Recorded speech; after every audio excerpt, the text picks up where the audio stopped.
La station du dessein. Lorsque le fidèle s'éveille et voit, il se penche sur le dessein et recherche la véracité de la volonté. Il prend alors le dessein et l'intention d'entreprendre le voyage d'émigration vers Dieu. Il sait pourtant avec certitude que c'est là une chose impensable. Ainsi, il se lance dans la préparation du voyage en mobilisant les provisions nécessaires pour le jour de la rencontre finale, en surmontant les obstacles du voyage et en brisant les attaches qui l'empêchent de sortir pour entreprendre le voyage. L'auteur des Manazil divise le dessein en 3 degrés et dit « Le premier degré, c'est un dessein qui incite à l'entraînement, débarrasse de l'hésitation et invite à éviter les intéressements. » Il indique qu'il a donc 3 intérêts. Il pousse à cheminer sans arrêt et ni hésitation, ni recherche d'autre mobile que celui de la servitude, non leur place ici, telle la duplicité, la réputation, la renommée, le prestige ou une position auprès des créatures. Ensuite, il ajoute « Le deuxième degré, c'est un dessein qui brise tout motif qu'il rencontre, écarte tout empêchement et rend surmontable tout obstacle. Il veut dire qu'il élimine tout motif qui détourne du but, interdit tout empêchement et permet de surmonter toute difficulté. » Puis il dit « Le troisième degré, c'est le dessein de soumission pour améliorer le savoir.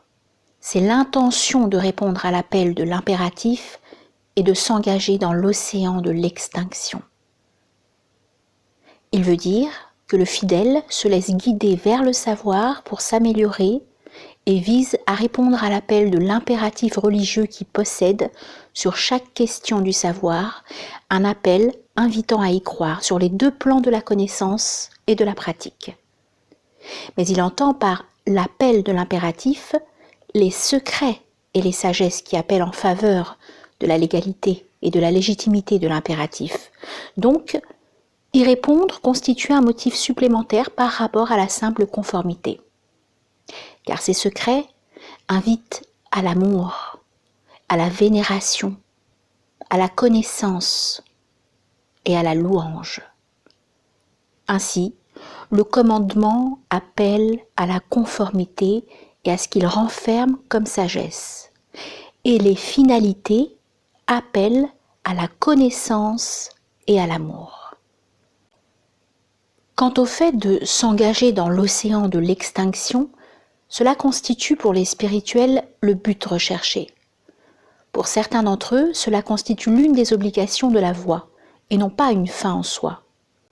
Pour d'autres, il s'agit d'un accident de la voie, et non pas d'une fin en soi ou de quelque chose d'obligatoire pour chaque itinérant. Car les gens doués de force et de résolution ne s'y exposent pas.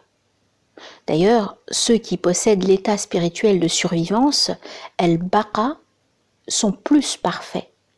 Voilà pourquoi l'état spirituel de survivance était celui de notre prophète alayhi salatu wassalam lors de la nuit de l'ascension, au cours de laquelle il a vu ce qu'il a vu. Tandis que l'état spirituel d'extinction, el-fana, était celui de Moussa, Moïse, et c'est pourquoi il tomba stupéfait lorsque Dieu, gloire à lui, se manifesta à la montagne. De même, la femme du pharaon était plus parfaite dans son amour pour Youssouf que les autres femmes. Elle n'eut pas à faire face à l'accident qu'elles ont eu en le voyant en raison de leur extinction et de sa survivance. Lorsque le dessein se raffermit et se consolide, il devient une détermination résolue qui exige d'entreprendre le voyage. Doublé du tawakkul, le fait de s'en remettre en Dieu. En effet, il dit « Lorsque tu prends une résolution, remets-toi en toute confiance à Dieu. » Sourate 3, verset 159. Il faut dire que la résolution est le ferme dessein lié à l'acte, mais la résolution est de deux sortes. La résolution de l'aspirant à s'engager dans la voie, ce qui relève des débuts, et une résolution pendant le cheminement spirituel, laquelle est plus spécifique que la première. Elle relève des stations spirituelles, comme nous aurons l'occasion de l'expliquer, si Dieu le veut.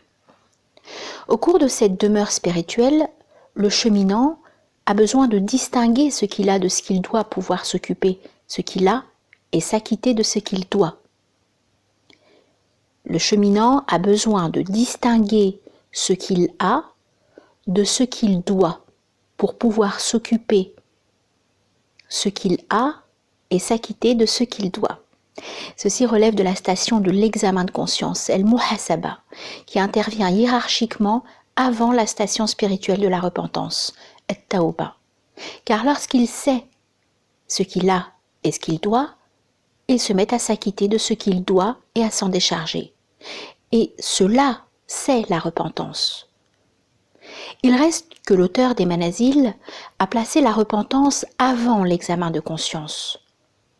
La raison de cela est la suivante. Il estime que la repentance constitue la première demeure spirituelle de l'itinérant, après son éveil. Or, la repentance ne se réalise parfaitement qu'au moyen de l'examen de conscience.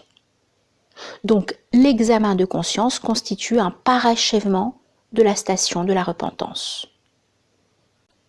Par l'examen de conscience, il faut entendre la continuité à préserver la repentance pour ne pas s'en éloigner, comme s'il constituait une façon d'honorer le pacte de la repentance.